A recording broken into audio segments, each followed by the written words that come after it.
Il marche dans l'ombre des siècles. Un être dont la silhouette évoque autant la noblesse que la terreur. Sa présence seule suffit à glacer le sang, tant il incarne l'élégance d'un souverain immortel et la menace d'un prédateur absolu.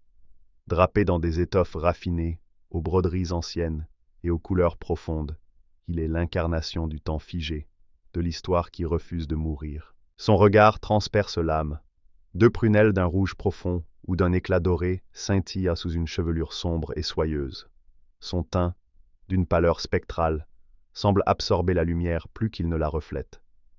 Derrière ce masque d'éternelle jeunesse, une cruauté infinie couve, dissimulée derrière un sourire aussi envoûtant que dangereux. Il se déplace sans bruit, comme si le sol lui-même refusait de trahir sa présence.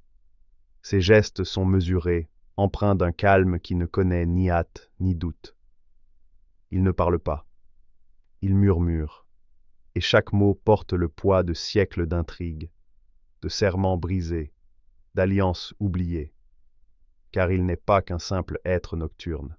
Il est un seigneur, un monarque invisible dont l'influence s'étend bien au-delà de sa propre existence. Son domaine est un sanctuaire d'opulence et de mort, un château dressé sur les hauteurs d'un monde qui l'ignore.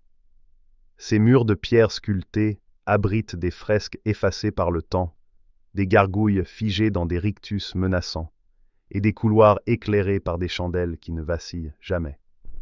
Ceux qui osent de pénétrer en ces lieux ne repartent jamais tout à fait les mêmes, s'ils repartent tout court. Car il demeure un chasseur. Il ne vit que pour se nourrir, et se nourrir, c'est posséder.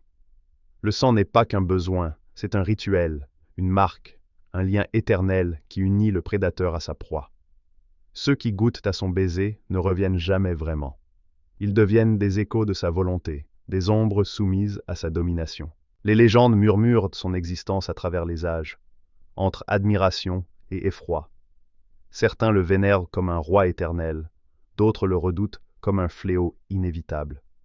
Son nom ne doit être prononcé qu'à voix basse, car il est bien plus qu'un mythe.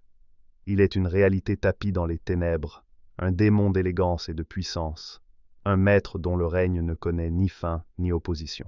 Car comment tuer ce qui est déjà mort? Il est le murmure dans la nuit, l'invitation que nul ne peut refuser, l'étreinte glacée qui scelle le destin. Il est l'ombre qui s'étire au clair de lune, l'écho d'un rire trop lointain, le souffle froid dans la nuque d'un voyageur égaré. Je suis un seigneur de la nuit. À la semaine prochaine pour une nouvelle créature.